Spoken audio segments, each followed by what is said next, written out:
Quelle que soit la situation, il départage le vrai du faux pour faire avancer la discussion. Alexandre Morin-Villouellette. Continue évidemment de suivre les négociations dans le secteur public. Il y a enfin eu une contre-offre du côté de la FAE durant la fin de semaine. Est-ce que le gouvernement risque de rebondir là-dessus et peut-être tenter d'éviter une grève? On en parle avec Sylvain Martel, qui est conseiller stratégique, mais surtout porte-parole du regroupement des comités de parents autonomes du Québec. Bonjour, M. Martel. Bonjour. Est-ce qu'on commence à avoir espoir de voir peut-être un débouché, une fin à ces grèves-là du côté des parents du Québec? Ben écoutez, d'abord, on tente pas d'éviter une grève, on tente d'en terminer une parce que la FAE est en grève illimitée, mais on espère que ça puisse déboucher et surtout que ça vienne pas s'enchaîner dans la grève qui est prévue de débuter vendredi prochain, le 8. Donc, parce que ça va garder les écoles fermées de toute façon, cette grève-là aussi. Donc, oui, on espère un règlement.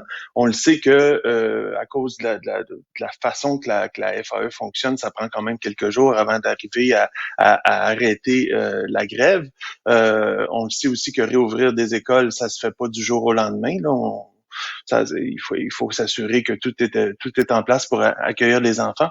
Oui. Donc, cette semaine, je pense que les parents sont résignés à dire il n'y aura pas d'école. Les parents qui sont desservis naturellement par les centres de services qui sont affiliés à la FAE. Oui, parce que là, ça pourrait devenir une crainte, M. Martel, si vous permettez. Ce qui pourrait devenir une crainte vraiment pour les parents, c'est de voir une espèce d'enchaînement des grèves qui s'en viendraient. Parce que là, oui, la FAE pourrait régler, mais il y a des employés de soutien scolaire, des employés des écoles qui font partie aussi du front commun d'un côté comme celui-là. Pour que ça débouche, on s'entend, faut pas que ces grèves-là finissent par s'additionner l'une après l'autre, là, on s'entend? Oui, ça prend pas une entente, ça prend deux ententes pour que le problème soit résolu. On l'a vu, on l'a vécu là, la semaine du 20 novembre. La FAE est tombée en grève le 23, mais les écoles ont fermé le mardi précédent. Donc, vous savez, quand un des groupes est en grève, les écoles ferment. Oui. Les écoles de la FAE dans le cas de la grève de la FAE. Malgré tout, les parents, globalement, est-ce qu'on est toujours derrière le mouvement des enseignants? On est toujours derrière les revendications malgré les jours de grève qui s'étirent? La situation est différente d'un parent à l'autre. On le voit, puis bon, j'ai vu aussi, comme vous, les sondages, il semble y avoir un certain appui, mais en même temps, on a des gens qui peuvent se permettre cet appui-là, c'est-à-dire que leur flexibilité dans leur organisation familiale peut peut-être permettre cet appui-là. Et on a d'autres gens aussi ils commencent à être mal pris pas mal, là, parce qu'ils manquent du travail, parce que les plans B, C sont déjà épuisés. Donc, c'est plus difficile.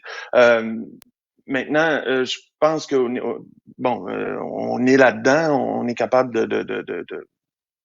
de s'en tirer un peu. Ça dépend, comme je vous dis, ça dépend des familles.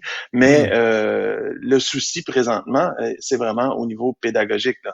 Ça commence à faire longtemps que certaines écoles sont fermées. Là. Presque la moitié des écoles. Là. En fait, à peu près 900 écoles qui sont fermées depuis le 2021, je crois. Donc, ça commence à faire longtemps et on commence à se rapprocher dangereusement des vacances de Noël. Donc, ce qui prolongerait la fermeture, disons, de façon naturelle, pour encore 2 semaines. Puis ça va avoir lieu. Là. Les vacances de Noël vont avoir lieu. Il n'y a pas de crainte. Là. Il y a pas de. Mais vous savez, l'enseignement, c'est beaucoup une chose. C'est beaucoup un rythme. Hein? C'est beaucoup un continuum d'apprentissage. Puis quand on brise ce rythme d'apprentissage-là, ben c'est là qu'on commence à voir, entre autres, là, c'est là qu'on pourrait avoir des difficultés. Donc, ouais, si on retourne à l'école pour 4 jours, là, ça va pas beaucoup aider à rattraper.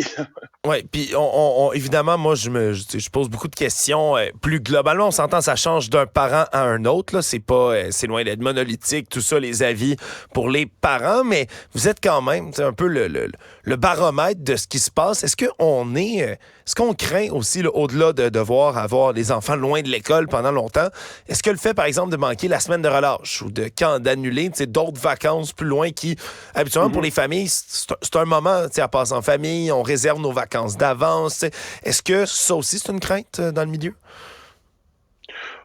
C'est une crainte, puis je vous dirais que les gens qui en ont vu d'autres se disent ça, c'est plus difficile à faire. Vous savez, la semaine de relâche, dans certains centres de services scolaires, elle est conventionnée. Alors, est-ce qu'on va vraiment régler un conflit de travail, puis ensuite aller dire on va jouer dans la convention collective pour enlever la semaine de relâche? Je ne penserais pas qu'on aille jusque-là. Maintenant, ce qui est dommage, c'est d'envisager justement d'enlever des congés qui sont... Tu sais, la semaine de relâche, c'est pas juste un congé pour se reposer, là, c'est souvent un congé pour être en famille, hein, parce que justement, les parents, ça fait 1 an qu'ils ont décidé de prendre leurs vacances cette semaine-là, qui ont arrangé leurs choses, qui ont prévu certaines activités avec les enfants. Donc, d'encore venir affecter les enfants, les familles, je pense pas que ce soit une solution. Alors, puis on l'a vu, là, il y a quelques années, là, si vous vous souvenez bien, on a fermé l'école 1 semaine d'avance à cause de la pandémie. Au moment du congé des fêtes. Et puis, on parlait de dire on va abolir la semaine de relâche, c'est là qu'on va la reprendre, puis c'est pas arrivé. Là. C'est compliqué de faire ça. Là. C'est aussi compliqué de continuer après la Saint-Jean. Hein. Tout le calendrier de notre société est bâti autour de l'école, en quelque sorte. La rentrée, c'est un événement pas juste pour l'école. Puis, on finit l'école à Saint-Jean. La semaine de relâche, c'est devenu une tradition là, depuis 35 ans à peu près que c'est appliqué. Donc, c'est très difficile d'aller jouer dans ce calendrier-là pour toutes sortes de raisons. Même des raisons qui n'ont pas rapport avec l'école. Je veux penser aux entreprises qui offrent des services aux familles pendant la semaine de relâche. Ouais. Est-ce qu'on va leur dire, finalement, tu n'auras pas de clientèle cette semaine-là? Il y a des impacts qui vont au-delà de l'école.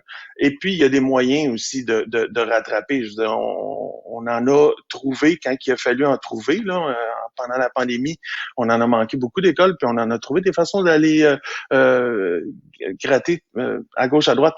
Cela dit, peu importe comment on rattrape, il y aura un impact, ça c'est clair. Là où on est rendu présentement, il y aura un impact parce que il y a comme une couche de plus. Les effets de la pandémie sont pas complètement dissous, donc on rajoute une couche. Malheureusement, les enfants les plus vulnérables, les plus en difficulté, c'est eux en premier et c'est eux qui vont être le plus impactés.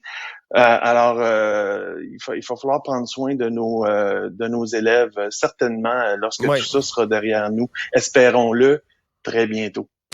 Espérons-le très bientôt. Sylvain Martel, vous êtes conseiller stratégique, porte-parole du regroupement des comités de parents autonomes du Québec. Merci beaucoup d'avoir été le nôtre. Un plaisir.